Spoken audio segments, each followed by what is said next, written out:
Hello বন্ধুরা, welcome back to my channel flavours by Shubhra. আজ তৈরি করব ফুলকপি দিয়ে পনির। ফুলকপি দিয়ে পনিরটা তৈরি করার জন্য আজকে ফুলকপিটাকে আমি একটু ভাপ দিয়ে নিয়েছি আলু, পনির কেটে নিয়েছি। মশলার জন্য নিয়েছি পেঁয়াজ, টমেটো, চিনেবাদাম একটু ভিজিয়ে রেখেছিলাম, রসুন, আদা, দারচিনি, কাঁচা লঙ্কা আর কটা গোলমরিচ। এদিকে একটা শুকনো মশলা বানিয়ে নিয়েছি, জিরে গুঁড়ো, লঙ্কা গুঁড়ো, লবণ, হলুদ। এবার তৈরি করব পনির দিয়ে ফুলকপি। প্রথমে কড়াই গরম করে আমি একটু সর্ষের তেল দিয়ে দিলাম। প্রথমে আগে মশলাগুলো ভেজে নিচ্ছি। দিয়ে দিচ্ছি দারচিনি, গোলমরিচ, এলাচ, আদা রসুন, কাঁচা লঙ্কা, পেঁয়াজ,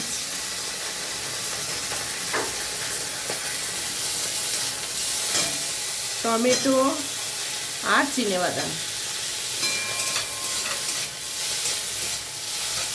মশলাটা ভাজা হয়ে গেছে, এবারে আমি তুলে নেব। এবার কড়াইতে আরো খানিকটা তেল দিয়ে ফুলকপিটাকে ভেজে নেব। কপিটাতে সামান্য লবণ আর হলুদ দিয়ে দিচ্ছি।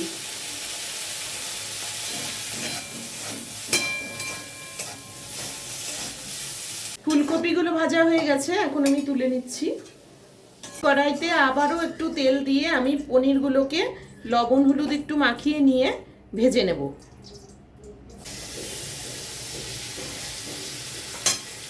পনিরগুলোও ভাজা হয়ে গেছে, তুলে নিচ্ছি। পনিরটা তুলে নিয়ে আরো কিছুটা সর্ষের তেল দিয়ে এবার আলুগুলো ছেড়ে দিচ্ছি।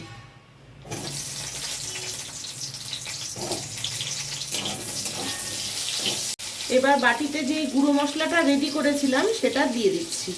জল দিয়ে একটু গুলে নিয়ে দিয়ে দিলাম। আলুটা একটু কষে নিয়ে এবার ফুলকপিটা দিয়ে দিচ্ছি।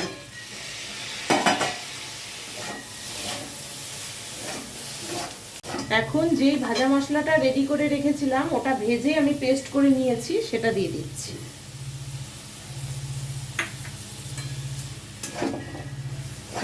এবার সবটা মশলা একসাথে দিয়ে ভালো করে কষাতে হবে। যেহেতু মশলাটার মধ্যে অনেকটা বাদাম আছে, তাই খুব ভালো করে কষাতে হবে।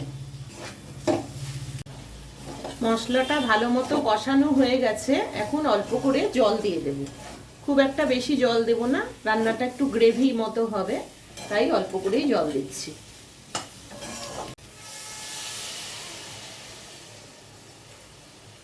ঝোলটা ফুটে উঠলে আমি পনিরগুলো ছেড়ে দেব। গ্রেভিটা ফুটে উঠেছে, এখন পনিরটা দিয়ে দেব। আলু কপিটাও সিদ্ধ হয়ে গেছে, এবার আমি পনিরটা দিয়ে দিচ্ছি।